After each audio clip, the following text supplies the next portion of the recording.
جڑ کر جم کر بیٹھنے کی فضیلت اللہ آپ کو عطا کریں گے. آئیں گے بھائی؟ ماشاءاللہ لوگ کچھ آ رہے ہیں ساتھی. تو کہا جڑ جڑ کر بیٹھنے میں دو فائدے. ایک اس کی حفاظت بھی ہوگی جڑ کر بیٹھنے میں، کہ اس کی حفاظت کا نظام چلے گا، اور دوسرا اس کی مغفرت بھی ہوگی. یہ دو بڑے فائدے، حفاظت اور مغفرت. اس کو یوں سمجھو کہ جو بکری ریوڑ کے ساتھ جڑی رہتی ہے نا،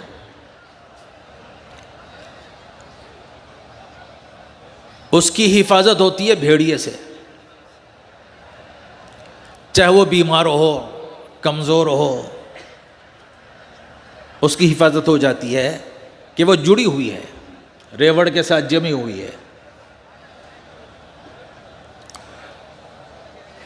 اور اگر الگ ہو جائے، چاہے مضبوط ہو چاہے جوان ہو، بھیڑیا اس کو اچک لیتا ہے. تو جڑ کر رہنے میں اس بکری کی جیسے حفاظت. اب انسانوں کا بھیڑیا کون ہے؟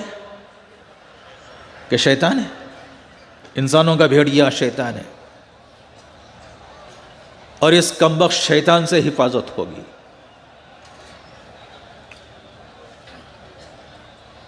تو جڑ کر بیٹھنے میں حفاظت ہے.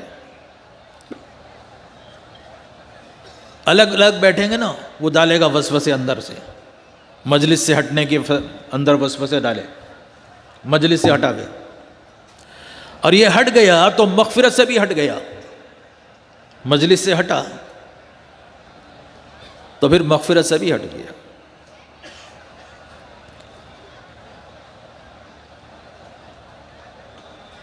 دو انسان کے کھلے دشمن ہیں، یعنی دو انسان کے دشمن ہیں، بلکہ یوں کہا تین ہیں اصل میں.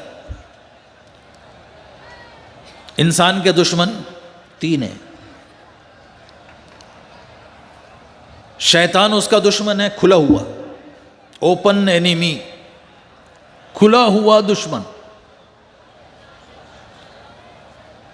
اور اللہ کے سامنے ڈکلیئر کر کے آیا ہے، اعلان کر کے کہ میں تیرے بندوں کو راستے سے ہٹاؤں گا. اللہ نے بھی کہا کہ وہ تمہارا کھلا دشمن ہے، تم بھی اس سے دشمنی کرو. کسی سے نہیں کہا دشمنی کرنے کو، مگر شیطان سے کہا کہ دشمنی کرو اس سے.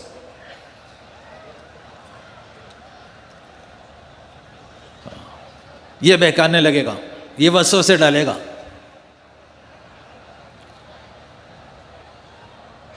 مولانا یوں کہتے تھے کہ میں نے حضرت جی سے پوچھا، حضرت مولانا انعام الحسن صاحب سے، کہ حضرت ہم سب کو تو شیطان دھوکہ دیتا ہے، ہم سب کو شیطان دھوکہ دیتا ہے، اور شیطان کو کس نے دھوکہ دیا؟ تو حضرت نے فرمایا کہ شیطان کو اس کے نفس نے دھوکہ دیا. یہ نفس ہے نا، یہ شیطان کا بھی دادا ہے، ہمارے ساتھ لگا ہوا ہے نفس.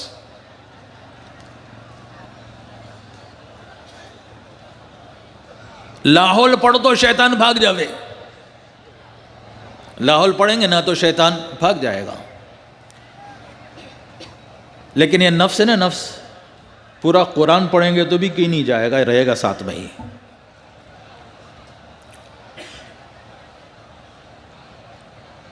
یہ تو ایسا ڈینجر ہے. تو ایک تو شیطان ہے جو اس کا کھلا ہوا دشمن ہے، اور ایک اس کا برا جو نفس ہے نا، وہ برائی کی ترغیب دیتا رہتا ہے. ارے یار یہاں کیا بیٹھا ہے، جان چلنا اٹھنا، ذرا چائے پی کے آئیں گے، ذرا فریش ہو کے آئیں گے. کبھی کال آ جاتا ہے، فون اٹھا کے کہا کہاں ہو یار، میں تمہارا یہاں انتظار کر رہا ہوں، یوں بلا لے.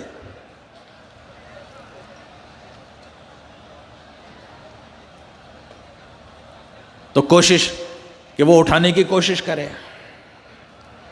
کہنا اس کو سمجھاؤ کہ ہماری ہدایت کا سامان یہاں رکھا ہے, رحمتوں کا سامان اللہ نے یہاں رکھا, تو ہم یہاں بیٹھیں گے؟ تو زبردستی بچھانا اپنے آپ کو.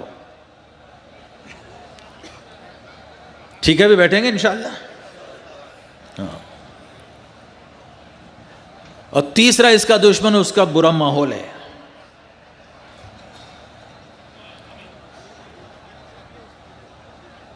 کبھی ماحول کے بہاؤ میں آ کر انسان بہ جاتا ہے, گندے ماحول میں.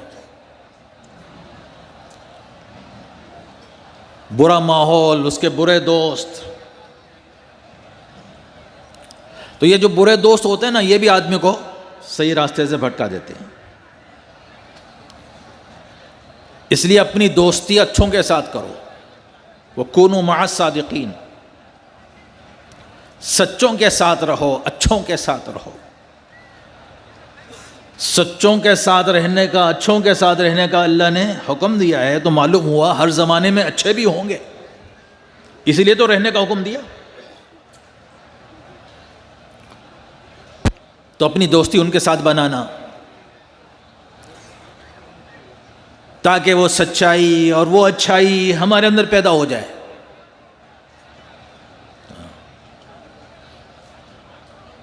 سچوں کے ساتھ رہو گے, اللہ ہمیں بھی سچا بنا دیں گے. اچھوں کے ساتھ رہیں گے تو ہم بھی اچھے ہو جائیں گے.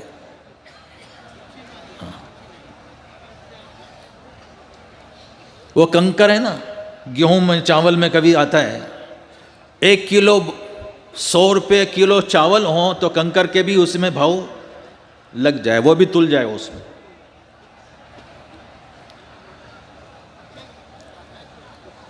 تو ماشاءاللہ یہ اتنا بہترین مجمع ہے کہ یہ سب چاول کی طرح ہیں اور میں اس میں ایک کنکر ہوں. چاول کا کنکر ہے, اپنے کو کنکر سمجھیں. اور یہ سب کیسے ہیں کہ یہ سب تو چاول ہے. آم کی ٹوکری جب بکتی ہے نا, تو اس میں سڑے آم بھی چلے جاتے ہیں, بک جاتے ہیں. جو ذرا سا ایسے ویسے رہتے ہیں نا, وہ بھی ٹوکری کے ساتھ وہ بھی نکل جاتے ہیں. تو یوں سوچو یہ سب ماشاءاللہ اچھے آم ہیں اور میں سڑا ہوا آم ہوں. ان سب کے درمیان بیٹا ہوں کہ میرا بھی بھاؤ لگ جائے, میری بھی قیمت لگ جائے, مجھے بھی اللہ قبول کر لے. چنانچہ اپنے آپ کو اللہ کے یہاں قبول کروانے کے لیے بیٹھنا ہے کہ میرا رب مجھ سے راضی ہو جائے, میرے آنے سے راضی ہو, میرے بیٹھنے سے راضی ہو, میری فکروں سے راضی ہو, میری محنتوں سے راضی ہو. لہٰذا اپنے آپ کو ماشاءاللہ اللہ کے یہاں قبول کرانے کی محنت کرنا.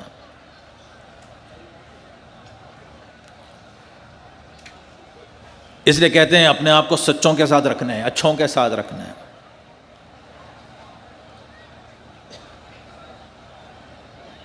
اللہ نے قرآن پاک میں فرمایا, جس کا خلاصہ ہے کہ قیامت میں بعض لوگ ایسے ہوں گے نا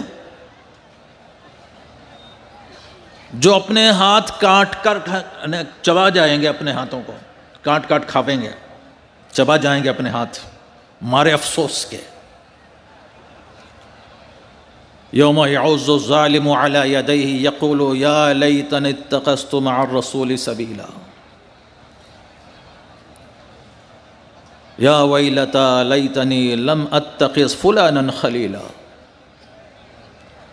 وہ ایسا دن ہوگا کہ ظالم آدمی اپنے ہاتھ چبا چبا کھائے گا, کاٹ لے گا, موڑنے تک چباتا چلا جائے.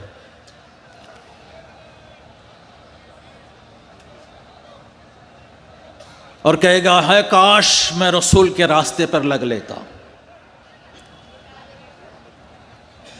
نبی کے راستے, رسول کے راستے میں چل جاتا,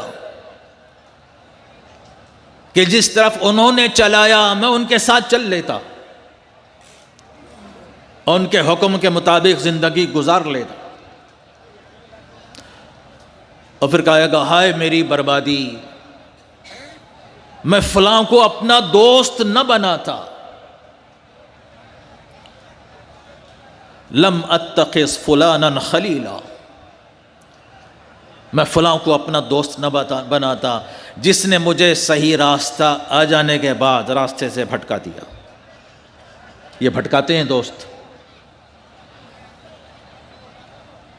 برائی والے ہوتے ہیں نا، وہ برائی کی طرف بلاتے ہیں۔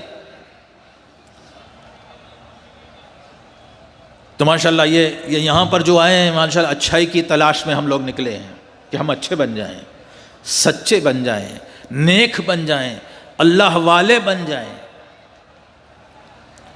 ہے بھی نیت ایسی نا، سب کی نیت ایسی تو ماشاءاللہ۔ تو اچھائی لینے کے لیے، اللہ کو پانے کے لیے آئے ہیں، تو جائیں گے کیسے کہ اللہ کو لے کے جائیں گے، کہ اپنے آپ کو ان اعمال میں لگانا ہے جن عملوں سے اللہ خوش ہوتے ہیں۔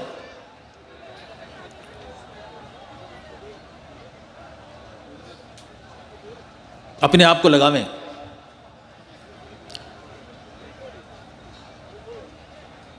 اور دنیا تو اس کا دنیا چاہتی ہے کہ سارا ہمارا ٹائم وہ خود کھا لے۔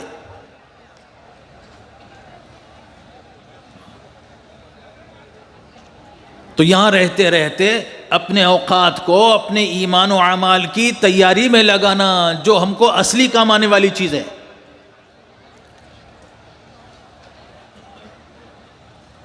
پرانی کتابوں میں نا ایک قصہ ہم نے پڑھا تھا اسکول کے زمانے میں۔ 3 دوست تھے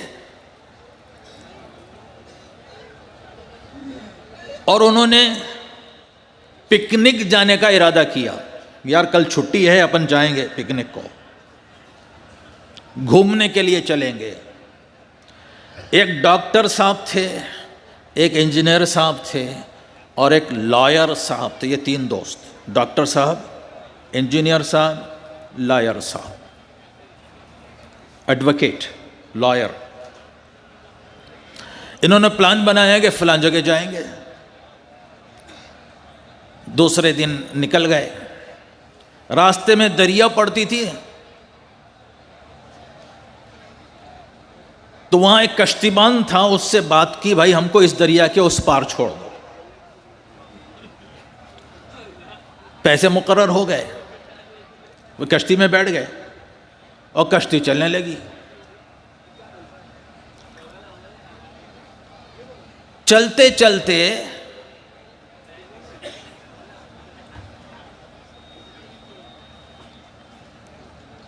ان تینوں کو مذاق سوجھا کہ اس ملح سے کچھ مذاق کر لیں گے۔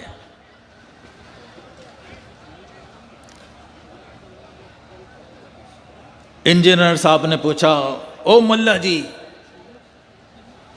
تم نے انجینئرنگ پڑھی ہے؟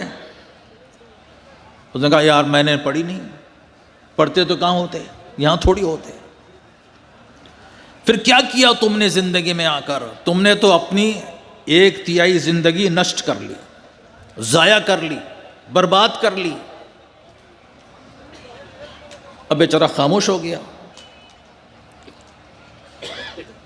ڈاکٹر صاحب خاموش نہیں رہے، انہوں نے پوچھا، او ملا جی تم نے میڈیسن کی ہے، ڈاکٹری کی ہے؟ کہ جی بھیا ہم نے تو وہ بھی نہیں کیا۔ پھر کیا کیا تم نے زندگی میں آ کر؟ اپنی 1/3 زندگی نشٹ کر لی۔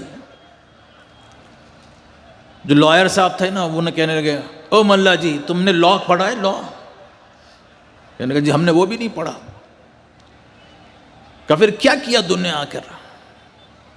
تو نے اپنی 1/3 زندگی نشٹ کر لی۔ اب اس کا چہرہ اتنا سا ہو گیا، چھوٹا۔ تینوں نے منہ پر ہی سنائی سب۔ کچھ دور ایسے ہی چلتے رہے، ایک دم سے ماحول بدل گیا، کلائمیٹ ڈیفرنٹ ہو گیا، حالات بدل گئے، ہوائیں تیز ہو گئیں، کشتی ہچکولے لینے لگی، ادھر سے ادھر، ادھر سے ادھر۔ اب ڈوبی تب ڈوبی۔ تو ملا جی نے فوراً پوچھا، او ڈاکٹر صاحب، او انجینئر صاحب، او لائر صاحب تم نے تیرنا سیکھا ہے؟ انہوں تینوں کہا جی ملا جی ہم نے نہیں سیکھا۔ تو ملا جی کہنے لگے، جی تم نے تو اپنی ساری زندگی نشٹ کر لی۔ اس وقت تم کو یہ نہیں بچائے گی، یہاں تیرنا بچائے گا. تمہاری میڈیسن، تمہاری انجینئرنگ، تمہارا لا کا جاننا یہاں اس وقت نہیں بچائے گا. یہاں تو وہ بچے گا جو تیرنا جانتا ہوگا. ایسے ہی دوستو بزرگوں، جب زندگی کی کشتی ہچکلوں کھا رہی ہوگی نا کہ اب گئے تب گئے، کون بچائے گا؟ کہ جس نے اپنا ایمان سیکھا ہوگا، اپنے دل میں اللہ کو بسایا ہوگا، جس کی زندگی نبی کے راستے پر چل رہی ہوگی، کہ وہ بچے گا، وہ پار لگ جائے گا، وہ کامیاب ہو جائے گا. باقی سب ڈوب جائیں گے. تو یہ جو محنت ہے نا، یہ پار لگ لینے کی محنت ہے کہ ایمان والا اپنے ایمان پر ایسی محنت کر لے کہ یہ ایمان اس کو جہنم سے پار لگا کر جنت میں پہنچا دے، ناکامیوں سے نکال کر کامیابیوں کی طرف لائے. دنیا کی مصیبتوں، آخرت کی مصیبتوں سے نکال کر راحتوں میں پہنچائے. یہ تو اس کے لیے ہے.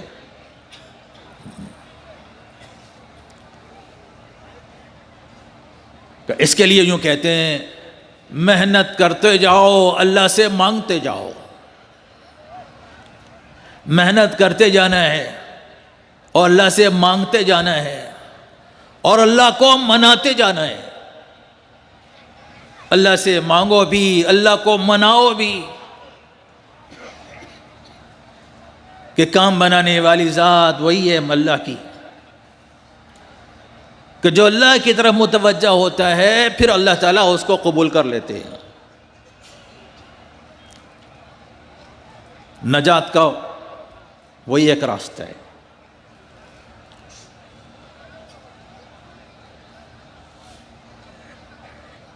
وہ کہتے نا، ایک صاحب مکہ مکرمہ میں رہتے تھے، ہر سال حج کرتے،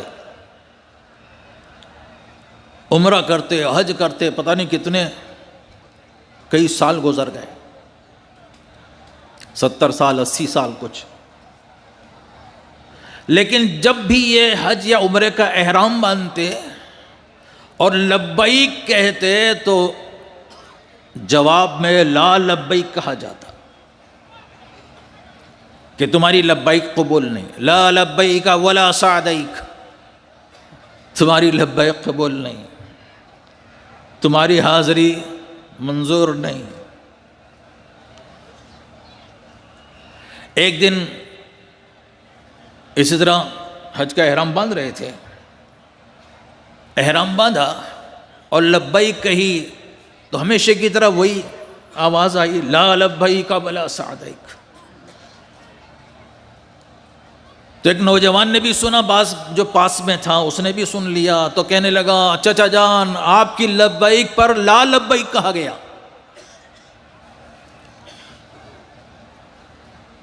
آپ کی لبیک پر تو لا لبیک کہا گیا. انہوں نے پوچھا، بیٹا تم نے بھی سنا؟ کہ جی ہاں میں نے بھی سنا، کہ میں یہی بات 80 برس سے سنتا رہا ہوں، 70-80 برس سے. تو کہا پھر آپ اتنی تکلیف کیوں اٹھاتے ہیں؟ جبکہ آپ کی لبیک پر لا لبیک حاضری قبول نہیں ہے تو پھر آپ کیوں اتنی تکلیف اٹھاتے ہیں؟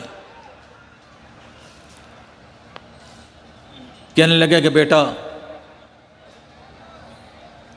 اس در کے علاوہ میرا کون سا در ہے جہاں جاؤں؟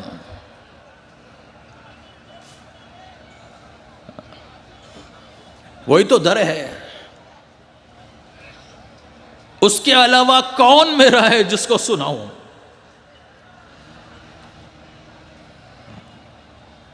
میں تو اس کو مناتا رہوں گا.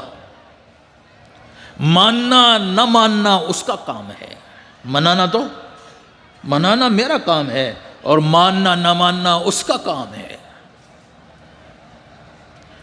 اور پھر کہا کہ بیٹا اتنی سی بات کی وجہ غلام کو زیبا نہیں ہے، غلام کو زیبا نہیں ہے کہ اتنی سی بات کی وجہ سے وہ آقا کے در کو چھوڑ دے۔ میں تو اس کو مناتا رہوں گا، ماننا نہ ماننا اس کا کام ہے۔ یہ کہہ کر پھر لبیک لبیک اللہم لبیک، تو غیب سے آواز آئی، ہاں اب تمہاری لبیک قبول ہے، اب کی بھی قبول، پچھلی کی بھی قبول، یہ بھی قبول ہے اور پچھلے جو کچھ ہے کا وہ بھی قبول ہے۔ اس نوجوان نے بھی سن لیا، کہا چچا جان آپ نے سنا؟ وہ بزرگ یہ کہہ کر کہ ہاں میں نے سن لیا ہے، اتنے روئے کہ ہچکیاں لگ گئی۔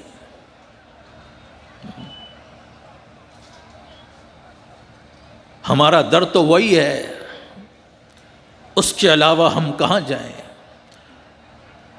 اس کو چھوڑ کر کس کو منائیں؟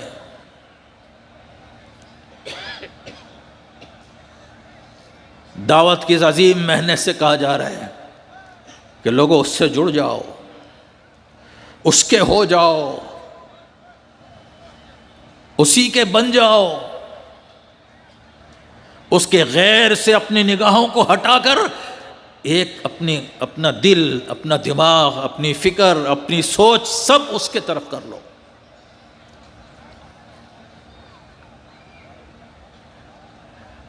کہ اس کے لیے محنت کرتے جائیں گے، کوشش کرتے جائیں گے، فکروں میں آگے بڑھتے جائیں گے، پھر اللہ تعالیٰ قبولیت کے راستے کھولتے چلے جائیں گے۔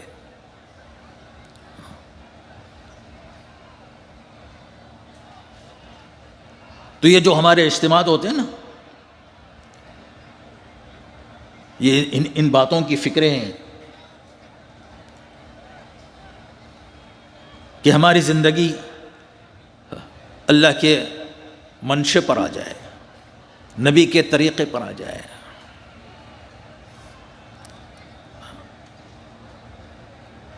کہتے ہیں کہ حضرت شیخ عبد القادر جیلانی رحمۃ اللہ علیہ بڑے اکابر اولیاء میں سے گزرے ہیں۔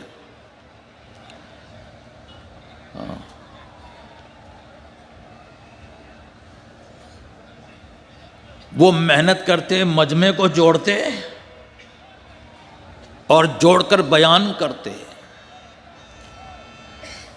دین کی باتیں بتلاتے، اللہ سے ہونے کو کہتے، توحید کی مضبوط بات سامنے رکھتے۔ حضرت کے بیانات لکھے جاتے تھے۔ مسجدیں ناکافی ہوئی تو کھلی جگہ میں جوڑا، وہ بھی ناکافی ہونے لگی تو جنگلوں میں لوگوں کو جوڑتے رہے، لاکھوں کا مجمع آتا۔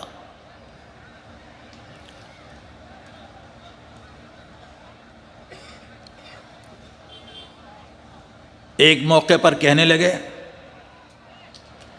کہ لوگوں، اے انسانوں، حضور کے دین کی دیواریں گرتی جا رہی ہیں، آؤ ہم سب مل کر حضور کی دین کی اس گرتی ہوئی دیواروں کو گرنے سے بچا لیں۔ اور پھر آگے بڑھ کے کہنے لگے، اے انسانوں تم بھی آؤ، اے جنات تم بھی آؤ، آؤ ہم سب مل کر حضور کی دین کی گرتی ہوئی دیواروں کو گرنے سے بچا لیں۔ اور ایک وجد کی کیفیت تھی، آگے بڑھ کر کہنے لگے، اے انسانوں تم بھی آؤ، اے جنات تم بھی آؤ، اے چاند و سورج تم بھی آؤ، آؤ ہم سب مل کر حضور کی اس دین کی گرتی ہوئی دیواروں کو گرنے سے بچا لیں۔ ایک عجیب سی بے قراری تھی، اور یہاں بلا کر بھی وہی آواز لگائی جا رہی ہے کہ اپنے آپ کو دین پر لاؤ۔ فکر کریں گے بھائی انشاءاللہ، اللہ ہم سب کو توفیق عطا فرمائے۔ ابھی بات شروع ہوگی انشاءاللہ، تو دھیان سے توجہ سے سنیں۔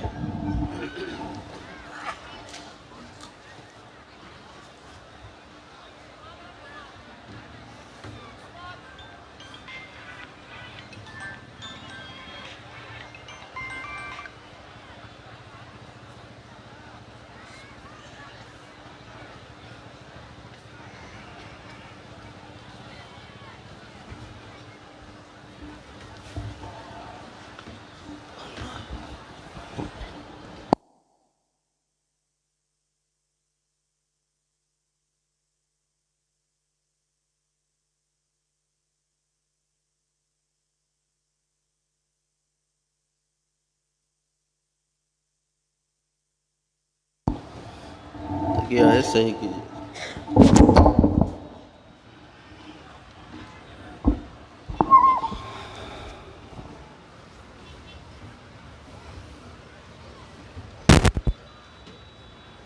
السلام علیکم ورحمۃ اللہ وبرکاتہ۔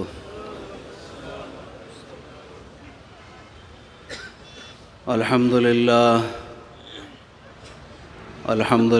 نحمده ونستعینه ونستغفره ونؤمن به ونتوکل علیہ ونعوذ باللہ من شرور انفسنا ومن سیئات اعمالنا ونعوذ باللہ من شرور انفسنا ومن سیئات اعمالنا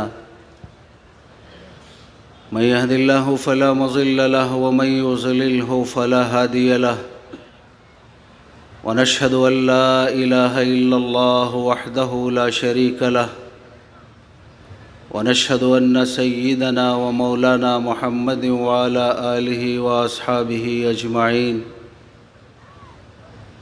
قال الله تبارك وتعالى في القرآن المجيد أعوذ بالله من الشيطان الرجيم بسم الله الرحمن الرحيم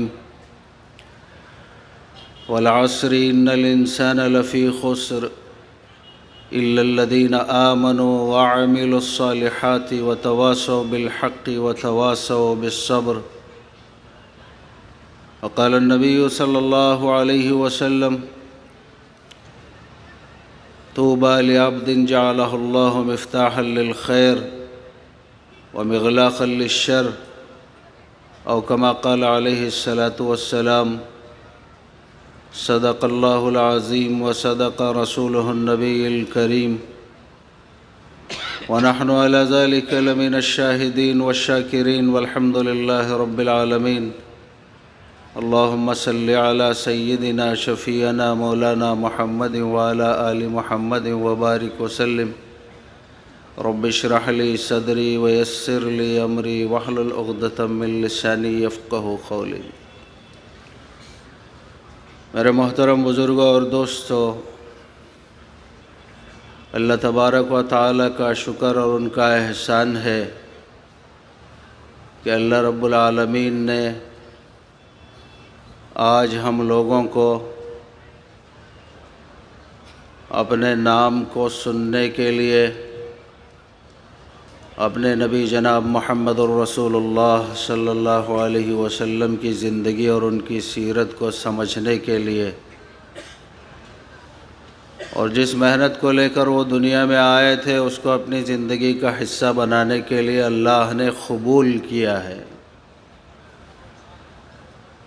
یہ اللہ کا بڑا احسان ہے۔ اللہ چاہتے تو ہم سب کو کسی گناہ پر بھی لگا سکتے تھے، اپنی نافرمانی پر بھی ہم سب کو لگا سکتے تھے کہ نہیں لگا سکتے تھے؟ اور خدا کا کرم یہ ہے، ان کا احسان یہ ہے کہ ہم جیسے کمزوروں کو اور ہم جیسے گناہگاروں کو اپنے نام کو سننے کے لیے جمع کیا ہے۔ اللہ تعالیٰ کے انگنت انعامات اس دنیا کے اندر ہیں کہ اللہ تعالیٰ نے اس دنیا کو دار الفنا بنایا ہے، دار البقا نہیں بنایا، اور یہ دار الجزا بھی نہیں ہے کہ یہاں بدلہ دیا جائے گا۔ یہاں کی ہر چیز کو فنا ہے۔ اس فانی دنیا کے اندر خدا کے انعامات بہت زیادہ ہیں، انگنت ہیں۔ اللہ خود کہتے ہیں کہ وَإِن تَعُدُّوا نِعْمَةَ اللَّهِ لَا تُحْصُوهَا، کہ اگر تم اللہ کے انعامات کو شمار کرنا چاہو، گننا چاہو، تو یہ تمہارے بس کی بات نہیں ہے کہ تم اس کا احاطہ کرو۔ ہم لوگ سوچتے ہیں کہ خدا کا انعام کیا ہے؟ یہ آسمانوں کا ہمارے لیے فرش کا بننا یہ اللہ کا انعام ہے۔ زمین کا فرش بننا، آسمانوں کا عرش بننا، ہواؤں کا چلنا، سردی میں گرم ہواؤں کا، گرمی میں سرد ہواؤں کا چلانا، کہیں ٹھنڈے پانی کا انتظام، کہیں کھارے پانی کا انتظام، کہیں میٹھے پانی کا انتظام، کہیں کڑوے پانی کا انتظام کرنا، یہ خدا کے وہ انعامات ہیں جو ہر مخلوق کے لیے اللہ کے انعامات عام ہیں، اور ہم یہ سمجھتے ہیں کہ خدا کے انعامات کا حصول کرنے کے بعد اگر ہماری زندگی کے اندر تھوڑا بہت خیر کا کام ہو جائے، نیکی کا کام ہو جائے، تو ہمارے ذہن کے اندر یہ بات آتی ہے کہ ہم نے اللہ کے انعامات کا بدلہ چکا دیا ہے۔ حضرت حسن بصری رحمۃ اللہ علیہ تابعین میں سے ہے، ان سے آگے کسی نے پوچھا کہ حضرت 40 سال سے میرا معمول ہے کہ میں عشاء کے وضو سے فجر کی نماز پڑھتا ہوں، اور صبح سے لے کر ہر روز روزہ رکھتا ہوں، یعنی قائم اللیل بھی ہوں، صائم الدہر بھی ہوں،